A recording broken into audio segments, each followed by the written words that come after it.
Hey guys, and welcome to this video. In this video I'm going to show you how to see saved reels on Instagram. If you find this guide useful, then consider subscribing and liking the video.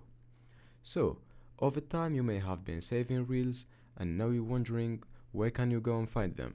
So, first of all, I'll show you how to save a reel. I'll click on the three dots in the bottom right and click on save.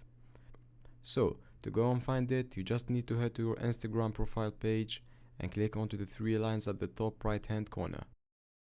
Then all you need to do is to go and click onto saved on the section how you use Instagram. And what you need to do is to click on all posts. So this will show you all the posts you saved.